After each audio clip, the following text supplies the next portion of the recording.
100 pieces of content I've made. I was like, that's fucking awesome. Crazy, right? I was like, even if some of it is just Fall Guys and it's just low-key and it's not like the best. Doesn't matter, still content. It's still shit I made, like I put into the world, and it's like, man, that's fucking cool. Hey guys, welcome back to Reviewers Assemble. I'm your host Kyle, as always, joined by Garrett and joined by Nigel. No Vic for this one. This is the first one I think we've done without Vic, but we will move on here. We'll manage somehow. We'll manage, yeah. Whatever it takes. Vic got snapped out of existence, so He did. we're doing Avengers Infinity War. This is a big one. We're getting down to the end there. We only got a couple left. We got 3 movies left after this. I think that's what it is. Yeah, pretty crazy. So if you guys haven't seen this before, what we're going to do is just quickly do our best scenes, our worst scenes, what we call the strongest Avenger, which is our favorite actor, actress, what we call the baby arms, which is our weakest, and the score, and then overall rankings. So what do you guys have for kind of best scenes, or any scenes that stick out ahead of, like, kind of immediately off the top of your head for Infinity War? I know there's a lot going on in this movie. So yeah, there's a lot going on in this movie, and we'll just kind of jump right into best scenes. We won't really summarize this because if you haven't seen Infinity War at this point, I don't think we need to. I don't think you need to be watching this review. You should be watching the movie. Best scene for me, I really like the Wakanda war scene.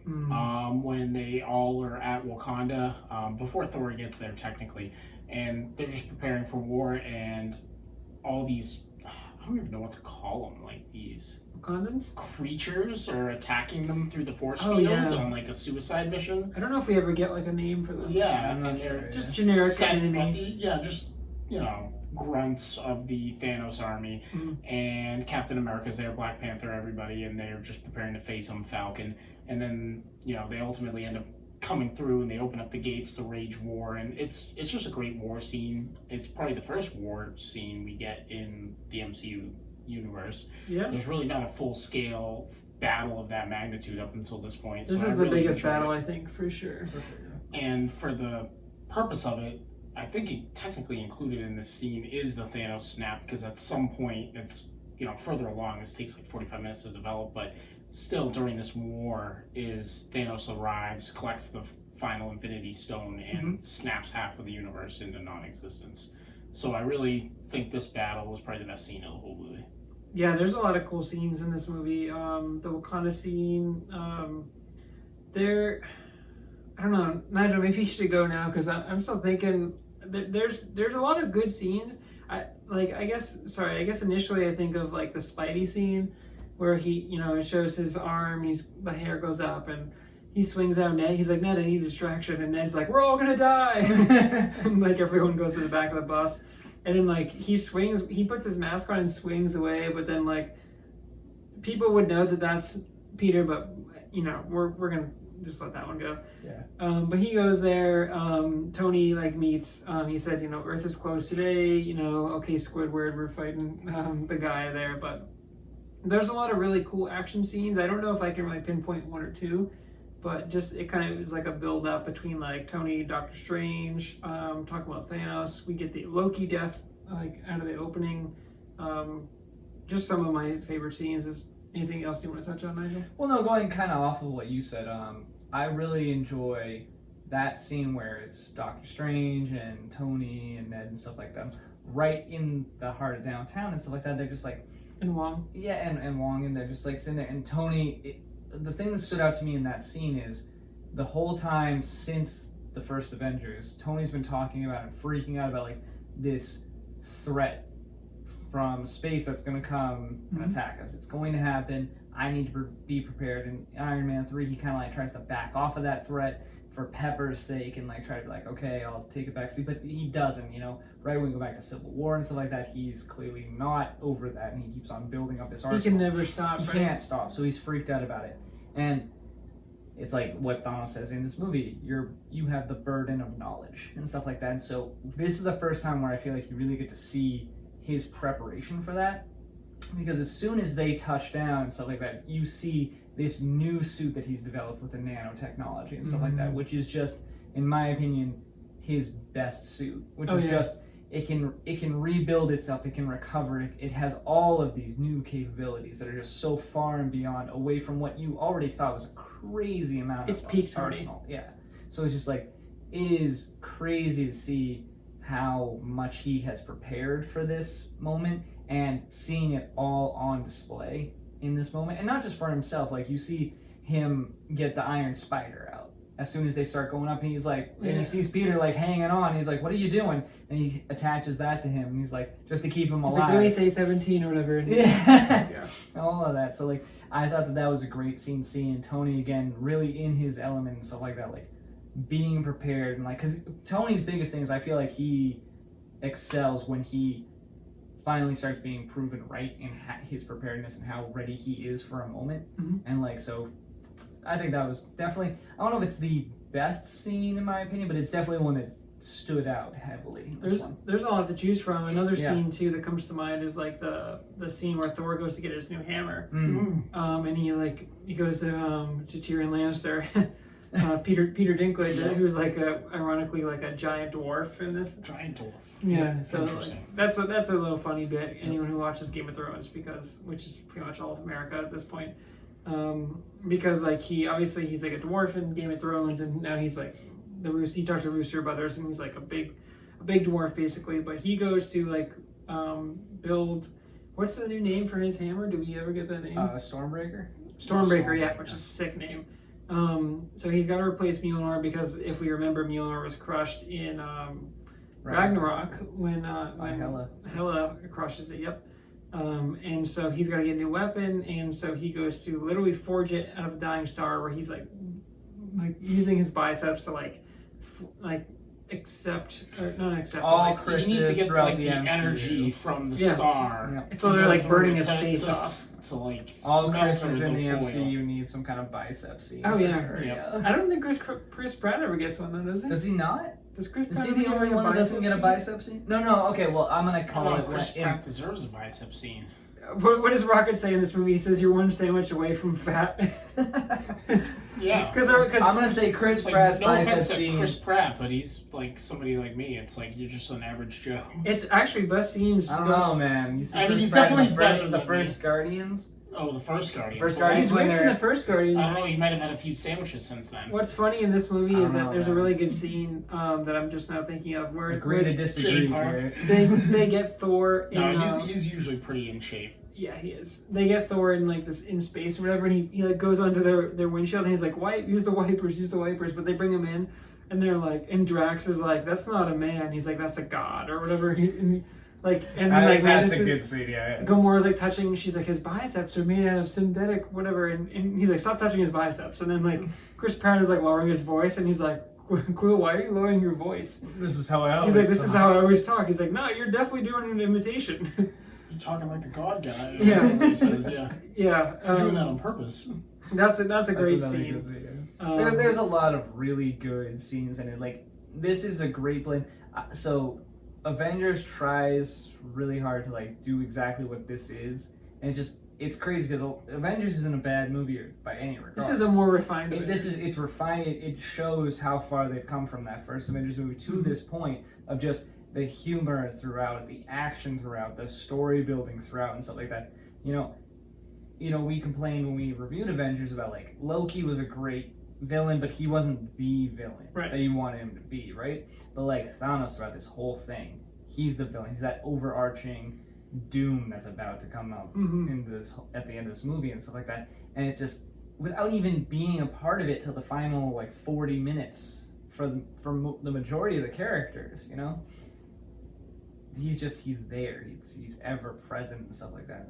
It's a crazy, culmination of all that went on throughout the other like 20 movies that we've reviewed to come to this point and stuff like that. And it's just they do a really good job of bringing that all together and stuff like with all of it, humor, action, all of it, story building. So yeah, I think Thanos is really prevalent in this movie where it's like this whole movie is like kind of like a chase of him getting the stones. Where it's really cool. I think where he goes through and he's chasing down different stones, and he like starts off by killing Loki in the very beginning, and that's like a big moment.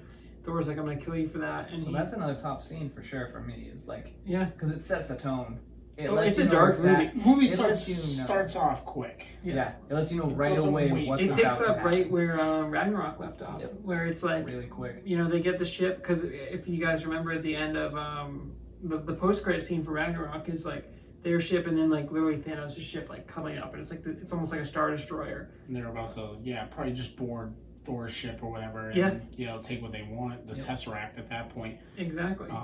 Speaking of how quick things move, I think that's a summary for this whole movie is Thanos' attack and getting these Infinity Stones jumps on everybody very quickly. Mm-hmm. Like, no one had any warning of this. Like, all of a sudden it's being brought to Tony's attention. Cap has no idea because Tony doesn't talk. Mark Ruffalo is the only one who knows because he's been friends with Thor through Heimdall Ragnarok. like sends him to Earth. Yep. And he's like, you need to warn, and it's like, it's just immediate. It's like, hey, we need the Avengers, we need to get back together, we need to get back together now, and we only have a couple of hours to figure this out because he's coming here. If you look at the span of this movie, it's probably within 24 hours, yeah, 24 to 48 hours. That, It doesn't span a lot of time. No, it's fast how everything goes. That huge spinning ring is like on New York, like right away. It's a really cool, like messed up scene. Honestly, like living through it kind of reminded me of like 9/11 in a sense where it's like they go outside, like everyone's running for their lives, like there's wind going through. It was like really realistic, where I feel like it was like really eerie. It was very relatable, yeah. Sure. And then like Tony's like, yeah, keep the time stone on you, whatever, and he's going through. But yeah, they have like that huge. It's like he calls Squidward, and then like the big dude. Yeah. It's like two of Thanos' like right hand man basically. And then, like, eventually Spidey comes in and he's like, the wizard's trying to steal the necklace from the witch or whatever, like, whatever he says. But, it's a mess. It's just like, they're trying to figure it out as they go because honestly, it's like, Tony Stark was privy to this information, 30 minutes beforehand? 20? Not even. And it's like, okay, he just met Doctor Strange. And all of a sudden he's like, okay, he has this time stone, I guess, and now someone's coming to Earth that's all powerful and can destroy the universe if they get it. So we have to figure this out. Tony's like, what do you do, Doctor Strange? He's like, blow balloons. He's like, protecting your reality, douchebag. he's like, dude, I do more than you know. Like, but yeah, he doesn't know about it. There's talk about like him calling Steve Rogers, but this is cool because it's like post Civil War where he's like, yo, Steve Rogers and I, like, we aren't on talking terms. He's like, I like, we don't talk anymore. And Bruce Banner is like, yo, if you don't call Steve Rogers, like, Thanos is gonna wipe everything out. He's like, it doesn't matter who you're talking to or who you're not talking to. It's like, you gotta call this dude. We also eventually get like the Cap reveal where I think it's like during the Vision scene, where Vision is like using nanotech to like appear just as like Paul Bettany as like the human form, which I thought was weird because they didn't really describe that at all. It was kind of just like, he's no longer Vision on screen, he's just Paul Bettany, which I was like, I would have liked some sort of explanation for that. But like we get the Cap scene where it's like Cap's got a beard now. Cap's not playing around. He's like, he kind of catches the spear, whatever. Eventually he teams up with Black Panther. We're not gonna like recap the whole movie, but I think there's a lot of scenes to pick from. So I think it's a great movie. Yeah, I think there's a whole. It's really action from like start to finish. There's very few like lulls in this movie, where it really is just like, this is what we're doing, like start to finish. Thanos is collecting the stones. There's an awesome scene we didn't talk about with like Peter Quill, where he uses reality stone, where he like turns Drax into like different blocks, and like Mantis is like a soup almost. Yeah. That scene is cool because like Gamora kills Thanos, but then it didn't actually happen because he's like, I'm just gonna reverse this with the reality stone. So it just shows you how powerful Thanos is with like the reality stone, and he's got. Is it the Power Stone? What's the blue one? The Power Stone was the first stone he got, and then the second stone he got from the Tesseract was the Space Stone. Oh yeah, okay. So it just shows like he's collecting the stones and he's getting more and more powerful, and it's crazy. So yeah, that's kind of best scenes. What do you guys have? Any worse scenes that stuck out, or any scenes that you didn't like as much in this movie? I'll lead off. I really didn't have much to choose from for worst scenes. The whole movie's put together really well. Everything was enjoyable. If I had to guess what would be my worst scene, it would be when Thanos is getting the reality stone from the Collector. So it's hard to describe because they set it up for why the Collector has the reality stone, because he's probably the least likely person people would suspect to have it. But Thanos is already there. Everyone shows up. They try to stop him. He's got a weird role. Little do they find out that he already got the reality stone and all of this was a fake reality. And as cool as that might be for some people, it kind of just pissed me off because I was like, okay, so he already was there and he already got it, and then he created this fake reality to set up the trap for his daughter. And it was a good scene, but at the same time I have to pick a worse scene from this movie where there wasn't a lot of them, and that one was kind of just like, all right, this is a lot getting thrown at you fairly quickly in the movie, so I didn't really particularly like it. Yeah. But at the same time, it still makes sense once you get further along through the film. Yeah. Right. So I'll be a little nitpicky here. I don't really have a worse scene, but just one thing that we had discussed before. It kind of annoyed me, and I know it annoyed you guys too, when that final battle scene in Wakanda where like they have all this technology but they don't have anything to like shoot They have no at them air from. support. There's nothing, Yeah, no there's air no support, ships, there's there's nothing. Which is Not a lot of guns. which I'm gonna call BS on, because like they have airships because that's how they get back to Wakanda when they go and do these missions outside of Wakanda. Yep. So they have this ability, or if nothing else, like you have the ability to like buy or build tanks, but you don't use any of it. And on top of that, like you have the shield around the whole perimeter. Why don't you have a secondary shield just around the city itself? But you know, again, nitpicky. It's to create that drama because it's like you can't overpower them, I guess, so make it so like no one could get in. But like, you know, it's just a weird thing of like you have a like, and on top of that, why aren't these other spaceships that are dropping off this huge army? They have Yeah, they don't have no turrets or turrets or firepower, anything. Like they're not bombs. shooting at that It's- shield or anything either. They're out there just dropping people off like it's a Everything fucking just Uber, seems so. like it just seems like melee warfare. Right. Yeah. So It's- that's all they have. So I'm like, but they have guns and they have they have they have it's just- firepower. It's just not like air It's just support or hand-to-hand anything. combat Yeah. for this battle. So it's just it was a kind of a weird thing. Again, it's nitpicky. It was just like, why don't you have any of that? But Yeah. so I don't really have a something. worst scene. Like the whole thing It's good. blends really well together. So I don't really have an issue. Yeah, I'm kind of nitpicking here too, but like the worst scene for me is gotta be I don't know his real character's name. I'm just gonna call him Squidward because that's what Tony Stark calls him. When he gets blown out of the air vent, it is cool because Peter says like, "Oh, have you guys seen that really old movie Aliens?" And I'm like, it's really funny when he brings up like old 80s movies. And it's like really old movies. It's like Empire Strikes Back, as he does in Civil War. But he basically is like, Doctor Strange is like at the mercy of this guy who's like all powerful, and he's like, your power is pale in comparison to me. Yep. He's got like all these needles at his like face, and he's like, any of these could kill your friend. And then they just blow open a hole in the ship, and then Squidward Sucks just him right goes. up. Yeah, he just goes right out there, and then like Doctor Strange is freed, and like it's a cool scene because Peter uses the spider arms, that, like or spider legs, that Yeah. the iron spider. Yeah, that that saves him, and he goes, "Well, I didn't know this could do that." Yeah, it's cool, but I'm like, I don't know. It was kind of lucky. They built Yep. this character to Kind be of was like, looking back on it. yeah, it's gonna be hard to take this character down, and then they just blow him out of this space, and he like dies in space, even though he seems like he would be like an otherworldly creature, or like maybe he survives in space, but he just freezes to death in space. Right. So and then Tony just kind of uses his freeze powers, which it's never introduced that he like developed that, but now he just like can freeze things super quickly. But Agreed. that Okay. if I had to pick one, that's kind of me nitpicking. But yeah, do you guys have a strongest Avenger for this movie? Anyone that stood out for you? Yeah, Thanos. Oh yeah, I don't think he's an Avenger, but he's in this film, and I think he did a great job. I think I talked about it earlier with you guys, how much I like how Thanos isn't a villain. He is a person with a different idea on how the universe should be, which a lot of people disagree with because it will result in the death of their loved ones or friends and company, people that they keep close. But for the most part, he realizes in order for this universe to succeed, it has finite resources, and those will run dry eventually. And the best solution to keep those resources is to cut the population.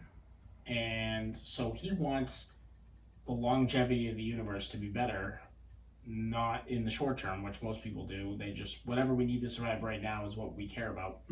So I think for that, it doesn't really make him a villain. It makes him a character that just has a different point of view than most people. And throughout the whole film, he makes his presence felt. He's clearly a powerful figure. He imposes his will on everyone that he comes in contact with. It's obvious he's trying to get these Infinity Stones. No matter what scene he's in, he controls it because he is the all-powerful being. So, for my strongest Avenger in this film, I give it to the non-Avenger in Thanos. Yeah, it doesn't have to be an Avenger, just a reminder. It just strongest Avenger is just hard. Whoever is the best. What about you, Nigel? You got a strongest Avenger? Yeah, I mean, so originally I would agree with Garrett. Same reason as the last time we reviewed.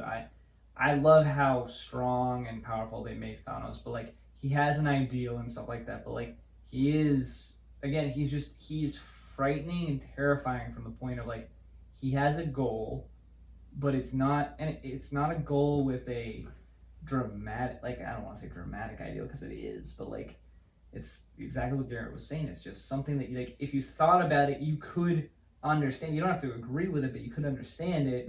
It makes him relatable and stuff like that. And it's scary, and so like you see where he's coming from, but like he's just so overpowered and everything, especially with the stones eventually and everything. But I'm gonna go a little, to the side of it, and I'm gonna go with I have a tie, to be honest, between Thor and Iron Man. What does your heart tell you? What is your I mind want telling you? to say Iron Man. I do. It's a tough one because I like Doctor Strange too because he gives himself up in this one. It's tough, and like he literally knows he looks through it all. He knows it's only one option, and he's like, I know that in this one option, like I'm not living through the front half of this, and I might not live through the second half of this. He doesn't know what's gonna happen, and he gives up. And that's great. So like you could give it to him. Thor, like he becomes extremely powerful once he gets Stormbreaker and stuff like that. He knows exactly what he needs to do. But I'm gonna go back to Tony on it. If I'm not going Thanos, I gotta go Tony on this one just because it's like he's finally, as I said before, showing all that prep work, everything that he was doing beforehand, and like knowing that there's gonna be this bigger, stronger power and stuff like that. And he hangs in with these people that he's a human, let's be honest. He's, obviously he's brilliant and stuff like that. He's able to create these suits that give him ridiculous abilities and power and stuff like that. But he's not a superhero. He's at the center of like all of their plans, really. He is. He's kind of the glue. He keeps everything together. He does. He's able to corral these people. He's able to bring these Avengers together and stuff like that. Even when he hasn't been speaking to them for a while. And then he goes and on top of that, like you get into when he goes off world. And he's fit with this ragtag crew, and they still create a plan off of him that nearly works, And it's centralized around. And like, if you want to go into like some semantics here, it's the only person that Thanos goes and talks to, and it's just like he tells him he respects him. He respects him. He's like, I hope they remember you because cool he knows. He's like, you're the guy. Like Thanos knows. Through all that he's been doing, you've been the thorn in my side. You're the one that's been putting up a fight. You're the one that was prepared. You're the one that knows how powerful I am and what it took to stop me and stuff like that. And like, he respects that. And it's like, and so it's just, he is, and again, that suit is just crazy. And you think of it, it's only like a couple of years. So if you go off of Ragnarok time period, it's 2 to 3 years past the last time you've seen Tony Stark. Since he's developed it, yeah. Right. So it's only been a few years, and it's so far and away beyond what he had before. So he's able to combat these other world people that come in and stuff. It's crazy how far he's advanced. So I'm gonna go with him for sure. And Tony, as we find out, and like there's a good chance he'll be my strongest Avenger for Endgame, because like the MCU really as a whole is all about Tony Stark, where it's like centralized. It starts with him and ends up ending with him. Hopefully you guys have seen Endgame by now, but like, man, that I Am Iron Man, I can't wait to watch that again, because I'm so excited to see like him just be like, to take down Thanos and be like, I am Iron Man, and like it's all about Tony. It started with him. He's the glue in the middle. It's like he's in all the big scenes. Without MCU without Tony Stark, there is no MCU basically. So that's a good pick, Nigel, I think. For me, I'm gonna go Doctor Strange. Doctor Strange is a good pick, I think. I had a feeling you were gonna pick Doctor Strange. Yeah, I love Benedict Cumberbatch as Doctor Strange. I can't like picture him in another role now. I know he does other things like Sherlock Holmes and everything. He does great in this movie, dude. He's awesome. But he is like Doctor Strange. What a perfect casting they picked for Doctor Strange. I know, Garrett, I know you're not a big fan of Doctor Strange. I like Doctor Strange. It's just I'll have no complaints about the casting. Like Benedict Cumberbatch. It's just the great movie, job or, in yeah. Doctor I just know you weren't as high on the movie as like we were. No, I like the movie. I had to rate it low because I had to rate it compared to other Marvel movies. Mm-hmm.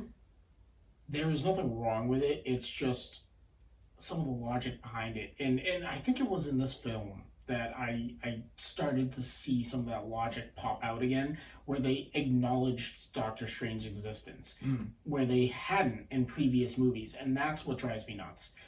Because the first movie was just kind of out of place in the timeline, I feel like. So that's why it gets a lower rating. So in this one here, I forget when I was watching it, but I was like, oh, and it just sucks them right into it. It was this movie where like all of a sudden it just appears, like they just create the circle in the time realm and they just pull I forget who it is through, and I'm like, you could have done that the whole time. Well, they send the enemy through to like Everest or whatever, because like, the big like henchman guy, I think Spidey's fighting him, and he sends him through there. But then they close in, like cuts off his hand, and like, ooh. Yeah. Oh yeah, no, this was, I think it was even before that. It was when they first bring him in. That's my biggest problem with Doctor Strange is like why didn't they know that already? No, they just fucking pick and choose their battles. They're the guardians of this realm and whatever it's called and the time and all of it. Like he calls Tony a douchebag. But they really do. They pick and choose. So like this one here, I think they realize like, oh shit, this is the end game. We have to get involved, and that's why with Doctor Strange, I'm like, he's a little behind. He's not all knowing until he appeared so much later in the MCU universe that it was like, okay, you had these powers and no one knew you were around. Well, he did learn the powers because remember he goes to the Ancient One and then she teaches him. I know, but at what point does this happen? Because he has a time stone. It's just. That's my biggest gripe with Doctor Strange. It's just the timeline doesn't fit for me. His storyline doesn't fit. Yeah. I mean, I could be wrong, but no, I know what you're saying. I'll have to go through it. No, I see what you're saying, because in reality, it doesn't matter what time period Doctor Strange comes in at, because if you're going to argue, well, he's just learning these powers, like he doesn't know it. Well, the Ancient One is there before him, and she's not doing anything either. Yep. So, you can argue like so none of them are too. Yeah, so none of them are doing anything before to help this situation. Thor comes down and stuff like that. Where's the Ancient One there? Yep. She's not doing anything there. It's just the timeline with the Doctor Strange storyline that throws me off from that side of the MCU. That's fair. Agreed. Yeah, that's fair. For me, the reason I picked Doctor Strange as my strongest Avenger just because he's in this movie. At least he seems like he's a step ahead. Yeah. In this one, definitely. I mean, he literally says, like, we're in the end game now, where he's like, he gives up the time stone because he's like, and Tony's like, why did you do that? And he's like, I know that you're the guy that I gotta to survive for this to work. Yeah, he's like, I don't know how we're gonna figure this out, but he's like, I know that for us to survive that one scenario, he's like, I know we have to give up the time stone to make him more powerful, but I know that like in the end it's all gonna work out. And well, not just that it's gonna work out. I have to save you. You're the one that's going to win this battle. Yeah, you're the important piece. You're the piece. Like, if I lose you, it's over. Yeah, I don't think he knew it was going to be him that ended it, but I think he knew he needed Tony Stark to be in the end game. Right. In order for it to work. Agreed. Yeah. Agreed. It's cool. I like that scene where his head's going in many different directions, and it's like a meme now. It was kind of just him processing as much information as he possibly could before Thanos showed up. Oh, yeah. Like, he was like, I need to figure out as much as I can before we make a decision here, because they knew something was about to happen. Yeah. What do you guys have for Baby Arms? Baby Arms. Okay, I'll start this one off. So, Ma, who is the one Squidward, like you guys were talking about. Is that his name? Ma? Yeah, apparently it's I apologize if I'm pronouncing it. Ebony Ma. Apparently. His first name is Ebony? Yeah. Apparently. Oh yeah, Ebony Maw. Yeah. So I'm gonna definitely call him. Is the other character's name Ivory? The henchman? I don't think so. Ebony Maw. Squidward is better. We can just prefer. I like Squidward. We'll go with Squidward. So he shows very clearly he's Thanos' right hand man. All right? Mhm. He's clearly the strongest out of them. Super powerful. And he's strong enough to hold Doctor Strange in his place for a while there. And he gets beaten by just some simple By an maneuvers, airlock. literally simple maneuvers. And so it's again something we've gone back to in multiple reviews where it's just like you're so powerful and yet something so simple really just pulls you out of your element. You can't handle it. There's just no adaptation. You can't handle anything like that. Just the buildup of his character, and you're just nowhere near blown out into space. Just nothing. You're clear. Like it's so evident. Like you build him up, and then just like boom, you're a side character. Congrats. Like you're not actually that strong. It's too bad. We were here for 30 minutes. Yep. Good job. You made it almost to halfway through the movie. Good job. So, yeah, that's definitely my baby arms there. Yeah. What baby arms? I'll go baby arms. Wanda, Scarlet Witch. Good call. That's a good pick. That's a good second. I'm gonna summarize this really quickly. Just a selfish bitch. Pretty much. And to take emotion out of it, like you're dating an android. She's very selfish. I understand your parents and your brother have been killed. She's dealt with a lot of death in her life. She doesn't want to lose anybody else. You're dating a superhuman android created by Tony Stark that has the Mind Stone built into his head. The Mind Stone is one of the last pieces to Thanos having ultimate power. He knows this and tells you to destroy it. You refuse to destroy it. You wait until the absolute last minute to destroy it, and by then Thanos has the Time Stone, so he can reverse time and reverse it back, and then kill Vision, which you didn't want to happen in the first place, but it ultimately happened in the end. Yep. And then affects you, and just she wasn't willing to put aside her own needs for the greater good. So and I'm gonna build off selfish. of that really quickly, Gary. Baby arms. I'm gonna build off of that and go. Actually, my least favorite scene for sure. That whole thing with her and Vision is definitely my least. Like I know we talked about like there aren't a lot of them, and I kind of went off on some other stuff, but like that's actually probably the hardest scene for me to watch because like it's completely selfish, and you completely understand that like she doesn't want to kill this person. He's like, if it comes to it, blow it up. Yeah, and like I do understand. Like she's going through like she can't. She literally just lost her brother. Her parents have been killed. All this stuff. She can't. Like this is too much. She can't handle this. I get it, and like that's too much to ask. But at the same time, I'm gonna go past that and say just a not great scene because I do not enjoy the slow pace of that scene and how long when it she takes. actually destroys it. Yeah, just like it's a rough scene to watch. Where I'm just like, just blow the damn thing up. Oh my lord, it takes forever. She needs to like and it's hold not off Thanos and exactly. And I know like, the whole point they try of it to is build tension. You think she's like all powerful? It's like right. Hurry up and do it. It's in like Vision like staring at her along like I love you I know. Oh my lord, it just took forever. And I get the whole point of it is to like build suspense for the fact like it was a big emotional thing, and then Thanos literally in 2 seconds reverses it. Like that meant nothing. Yep. And like and don't get me wrong, that's a powerful point of that scene, but like I wish that there was some other way they could have done it because like that part of it I'm just like because I actually like Wanda throughout most of these movies and stuff like that, but like that scene I'm just like stop. And I think personally, so one of my favorite characters is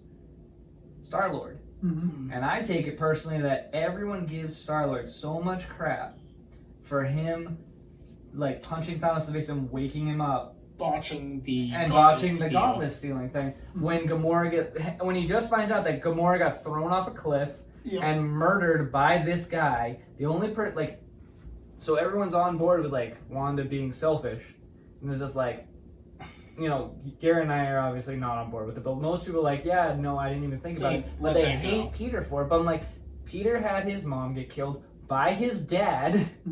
So we got that murder going on, and then like he just found this out a little while ago, and like now he's pissed off that the only girl he loved got thrown off a fucking cliff. He's mad about that. There's a funny scene where he talks to Thor, and he's like, "Oh, you know, he's like my dad gave my mom a tumor, and then I had to kill my dad, so kind of worse than killing your sister." Right, exactly. So like he's gone through a ton really quickly, and so obviously like Chris Pratt, I think, does a great job of like showing that emotion there. He's good. And it's great, and like everyone gave that scene a lot of crap, and it's like, but like you just pan by the whole Wanda not being able to kill her art. Put her yourself AI, in his shoes. She's part of it. And- It's not even like that's why I said it. It's not even like it's a real human being. right? This is a machine. Right, and it's like you could say like the Soul Stone and stuff like that. Like She's gives him dating more, but AOL like internet. it Like, is- Tony Stark will build you another vision. right. It's calm like down. yeah, and I understand you can't get the Soul Stone back, but it's like But we gotta get the. That's the probably mindset. more- We gotta get rid of right, that. that's mindset. what bothers me That the was the most point. is that like you get. I think that's what And makes Vision me hate even- that scene more yeah. is just people give Peter Quill such a hard time for that same exact situation, but with Gamora.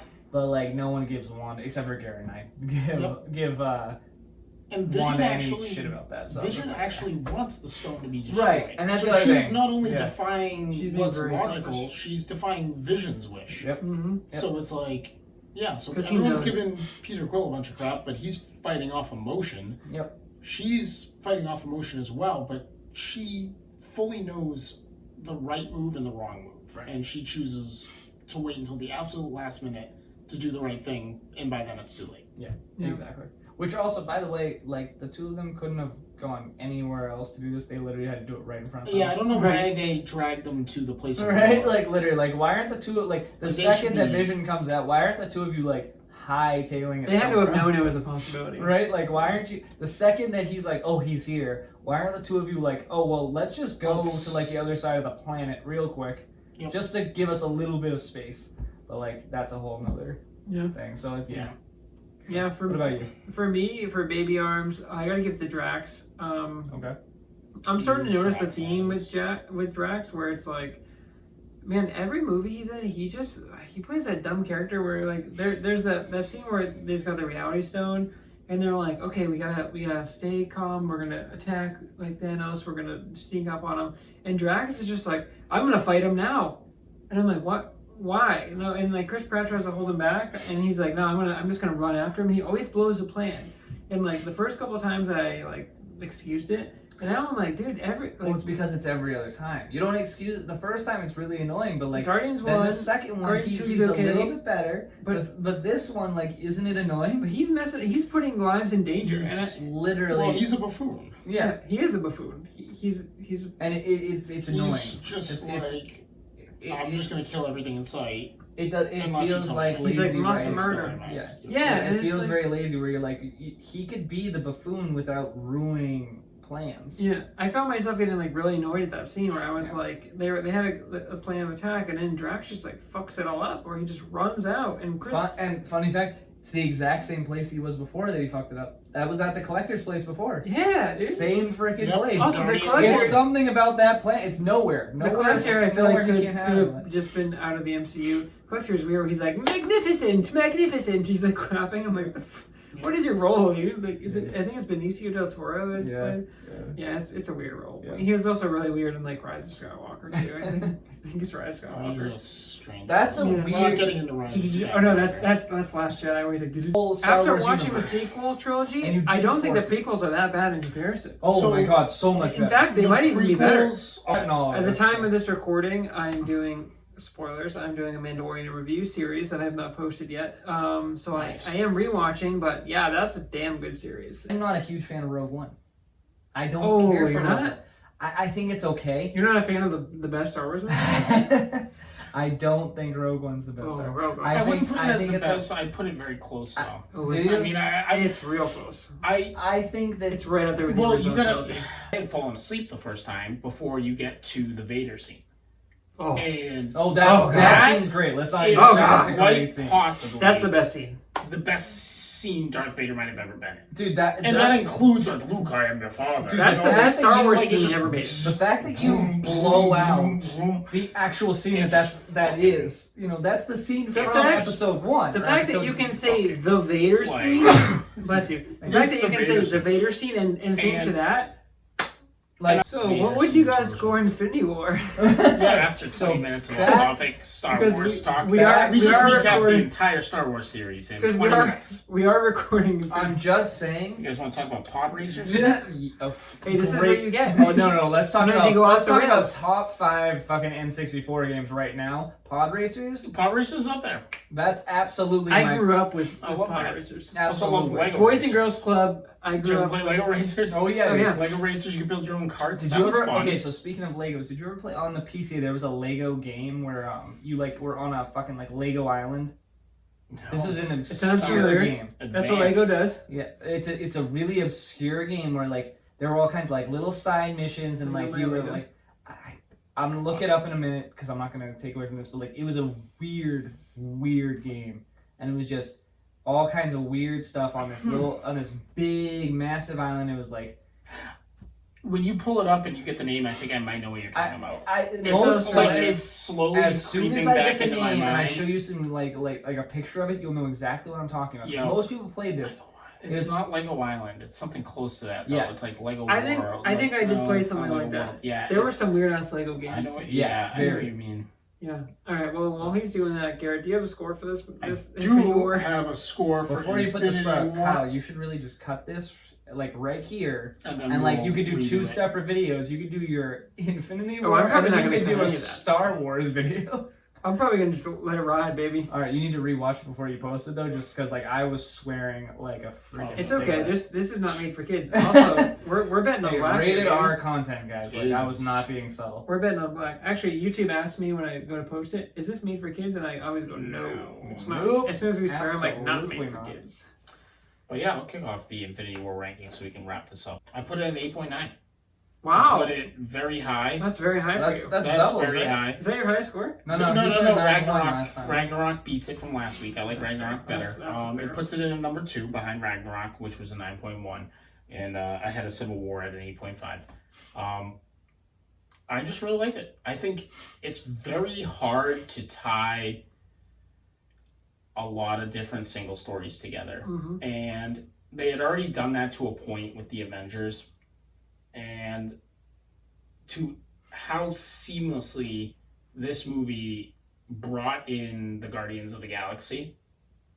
I really thought that was a great piece of filmography that, regardless of the MCU universe, it was just so seamless. It's like, oh, yep, this is what's gonna happen. It drops in just with Ragnarok, and they pick him up in space, Mm-hmm. and he's part of this crew, and then him and Rocket Raccoon go over here, and the rest of the crew goes over here to collect the The rabbit is right. yeah, Yeah. the other stone, stone, and then they meet up with them. Mhm. It just the way they blended it was perfect. The story was perfect. The villain, which wasn't a villain but just someone with different ideas, which is a lot of times what you see in politics, perfect. I think plenty of action. Like we were talking about it earlier. There's very few movies that you look at a runtime and you see close to 3 hours and you're not like, ugh.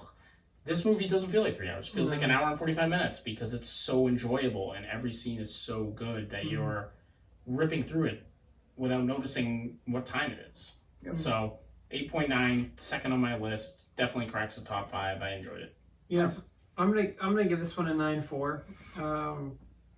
We'll get to rankings in a bit, but this is I think also gonna go at number 2 for me. Okay. It's just really good. Like Eric said, there's from start to finish, it's just a good time. It's always pushing the plot forward. There's always a good action scene. There's so many different characters, whether it's like Doctor Strange or Tony or Spider-Man. They got Chris Pratt as Peter Quill. There's so many different connecting threads. Thanos really puts it over the edge for me, where it's like I don't think I like it as much as Ragnarok, but it's really a close second because like Josh Brolin as Thanos is so good, where it's like he like Garrett said, he really is a villain you can connect to. Yep. And just his all of his lines are great, and his presence is great, and he looks great, and it's like he just really feels like an overwhelming. I don't even want to say threat, but in the Avengers case, like he is the number one star of the show, I think, in this movie, and that can kind of continues in the end game, and he's a threat that's bigger than life. And kind of encapsulates the whole MCU. So that's what I'm going to give this one 9.4. 4, I believe. So I put. Yeah. Awesome. What about you, Nigel? So yeah, I'm giving it a 9-1. It's gonna slide in, believe it or not, above Guardians. This is gonna be my number 1. I like that. For everything you just said, it literally is everything that I had hoped for. Like I liked Avengers when it first came out. Like it was great, and then they started putting out some of these other ones after that, and then you got up to Ragnarok, and it was just like it really just Avengers paled in comparison to Ragnarok. It was just like it's great that they got all these characters together. It was really well done and stuff like that, but like it's just not the perfect movie. We had a lot of least favorite scenes. There were some weak characters and stuff like that that weren't really greatly developed like you wanted them to be, but this one doesn't have that. You know, it's just like, yes, there are some scenes we don't like. There are some characters that are a little weaker, but it's nowhere near that. They're just like everyone being involved in this and just like really coming together and stuff like that. And then you get the overarching character you've been worried about since day one. You know, this villain that you've been waiting to appear and stuff like that. And he just shows how powerful he is. Like that's when we were rewatching it earlier. Like they don't stand a chance. Like soon as he doesn't even have all of them yet. Vision is still there. Like he hasn't gotten to this last stone yet, and he literally just walks through them like it's nothing. Easily the biggest villain of the MCU. You know, like it's crazy. Like Steve catches the hand when he's trying to punch him for a second, but then he takes the other hand and just mauls him. Like that's it. Like nope. All right, you stopped the one with the glove, but like I'm just gonna hit you with like bare strength. Like. It's crazy how he just balls through these people, and then you get down to something that we didn't really talk about a lot was the acting in this one is actually really good, especially when it gets to that point, and it's this moment where everyone in the theater when you watched it was just blown away when he finally snaps his finger, and everyone starts disappearing. You know, those scenes where like the reactions to people disappearing are actually so good. Something I'll never forget, honestly, being in a theater. I think this is one of the movies where you miss out by not being in the theater if you didn't see this in theaters, because like for me, like I remember just being in like a local theater and like people around me like literally gasping like as you saw each one disappear, you're like, because you have no idea who's getting zapped. And that's why you have such an attachment to some of them. You're like, are you kidding? Like Black Panther disappears and it's like, oh my god.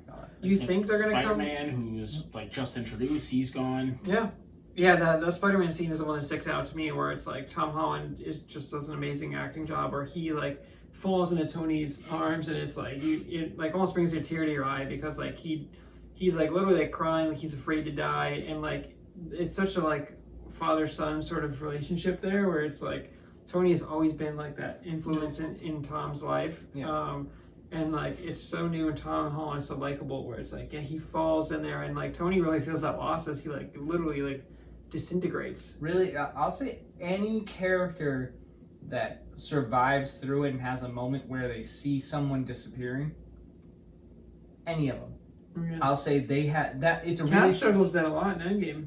Yep. He has like I think like a support group where he's like, not to jump ahead, but he says like, you know, I tell people how to move on, but I haven't, or like whatever he says. Literally, they all like any of them that survive through this moment, and like they see someone like disappear right in front of them. Every single it was cool because it felt like it's messed up. It is, and it felt like the directors in this moment told each of these cast members, "Hey, this is your moment. I want you to really show all out emotion. I want you to show everything you're feeling as if someone you know deeply just disappears." And they all did a phenomenal job. It's as close to like a permanent death as we get, right? Exactly, and they all do such a good job of showing that emotion and showing that. It's like, because it's a superhero movie. Most of the time in superhero movies, you don't see that. You don't see someone disappear forever, you know? If you do, it was like a side, like even the big one that you can think of is Bucky falling off the train through Cap's arms. Like, but at that point, Bucky is a side character. Yeah, you don't really care for him. Like, it sucks, and like you feel that emotion throughout the rest of the movie, and it kind of drives him. But like, he is a side character. But at this point, he's been established as a much more major character, and it's like you see him disappear right in front of Cap, and it's like this is the guy that he went to bat for through Civil War and everything, and like Tom Holland's acting and stuff like that. And Black Panther's thing of like, this is not a place to die and stuff like that. He disappears right in front of the person that's literally been raising him and like protecting him his whole life. It's a nice character. I forget her name, but yeah. Like and Tom is like literally clutching Tony, like he's like hanging on for dear life, and then he fades. Every single one, both sides of it. Like I feel like the directors really did a good job of telling them like, these are your moments where you have to show just all out pain. You have to show losing yourself. So you're about to go and you know it. And on the other side of it, you've got to show you just lost someone dear to your heart. And it's so well done. And this is why it just scores so high, because it's so relatable. It's so good. Well done. It's excellent. It's one of those rare moments in film where you kind of get a television show aspect to it, where it feels like you've watched a TV show where one of the main characters, after 2 seasons and you're on the season finale, dies suddenly, and you're like, oh no, like I've come to love this person, I've come to like this person, I expect them here every week. Yep. Very rarely does that happen in film, because very rarely do you have a reoccurring roles in multiple films like these guys do, like Captain America, Spider-Man, Iron Man. They show up in multiple films, so and this spans years, so all of a sudden you're starting to get accustomed to them, and yeah, these guys are going to show up in my Avengers film. And then when they die, it kind of gives you that, oh wow, I'm so used to seeing this guy every week or every couple of years, that now that they've died, it's a bigger moment than if you were just introduced to that character an hour and 50 minutes ago. Exactly. And then they kill him off. Right. So it's a rare moment in film, and it adds a big moment. Yeah, definitely. No, go ahead. Yeah. I was just gonna say, so what's important, I think, to remember for this film is that, like, at the time of this recording, or not the recording, at the time of this film came out, like, yeah, we know that, like, they have a plan to bring, like, everyone who's been snapped back to life, but, like, at the time of this happening, like, Endgame wasn't out, the post movies weren't out, like, we don't know if this is a permanent death, or, like, if they can bring some people back or no people back, like, we don't know what's going on. You start to get all those theories online of, like, how do you bring these people back? It was crazy, because it was the first real instance of, like, a real, like, what Garrett's saying, this is the first time we really get a solid cliffhanger. You got all like the end scenes. This was like, absolutely a cliffhanger. Yeah, I remember leaving the theater and being like, "Holy shit!" I remember all of them. Like, because the last scene you see is Thanos when he's on his planet, where like he's like happy and like the bad guys. This is his retirement plan, and he's just like, and then it ends. There's no build up. That's it. Yeah. And everyone in the theater was just like, "Wait, what? Are you kidding me? That's it?" Did that really just happen? Yeah. Yeah. They're just like, "Are you serious?" Like, it's the first time you really get that moment in. I would say in a superhero movie, a cinema movie like this. I will never forget that moment. Oh no, that was something crazy where like everyone was just like, this is it? Okay. Because you think they're going to come back, but you don't know. You don't know if Marvel's like, no, we're going to write off X, Y, Z, or we don't want to pay these people, so these people are permanently dead. Like, you don't know who's coming back and who's not, or if they can even get them back. Exactly. So like hindsight's 20/20. Anyone will say like, oh well, you knew they were going to come, they were going to figure something. You didn't know that at the time. You were just like, what if, like, because the solution could have been we can get these 2 people back, but we can't get the other 20 back. Exactly. Like, you didn't know. So yeah, and the series is coming to an end, so like you don't know if they're just gonna write those off permanently or what's gonna happen. So exactly. I think that that made for a crazy experience. I'll never forget that. Like people literally gasping in the theater. That's kind of special. Whenever I watch this movie, I always think back to that. But for sure. Yeah. So for rankings, I think it was 1, 2, 2 for you guys, right? Yep. 1, 2, 2. It's cracking all the top 5s. Yeah. I think it's upper tier top 5. And what do you have for 1, Ragnarok? Yeah. No, I actually moved this in my top 1. Right above. Yeah, so this is 1. Oh right. So this Guardians is 1 for you, 2, and we have Ragnarok as 1. Ragnarok's 1 for me, and then this will Infinity come War. out number 2. So we have the same top 2, and then you have. I have this right above Guardians. I think, and Vic couldn't join us for this one, but he did say, I think he said he was gonna give it 9.4. 9.4. He said it was number 1 for him, so he's very high on this movie. Spot. Next week when Vic is back, we'll have him kind of touch on that quickly, but a really strong film. I don't think we'll forget these ones. It's just amazing that they could accomplish this, because it's like the amount of actors and actresses that they got on screen between like Scarlet Witch, Tony. We don't get Hawkeye in this one. We do get Hawkeye in Endgame, but You get the most emotional scene in the entire oh, MCU. the opening scene of Endgame, dude. Like that one. might- We'll get there, but like, oh my god, I might shed a tear started for that one so because strong. that is oh my god, that is. That's for another time. Oof, yeah, that's coming up soon, but. it's not good. But yeah, they get Cap. We get Beard Cap, the debut of Beard Cap, which I like it, but it's kind of weird. He gets a new shield and everything, but we won't touch into that. But yeah, just a really well-made film. There's so many. The fact that they could accomplish this movie, I think, it just speaks to like Kevin Feige and Marvel's direction, where it's like, man, you guys built this up over. Iron Man came out what 2008, and this was 2018, 19, something. So. 10 years probably after the fact. 10, 11 years. Probably It's like 2018. you guys put together a vision and like they executed and like they excelled and it's crazy. So I think we're all kind of pardon the pun like in Marvel of this movie. But yeah, it's crazy. I think we have it either number 1 or number 2. I think for all of our lists here. So that's our 2018. Yeah, so about 10 years.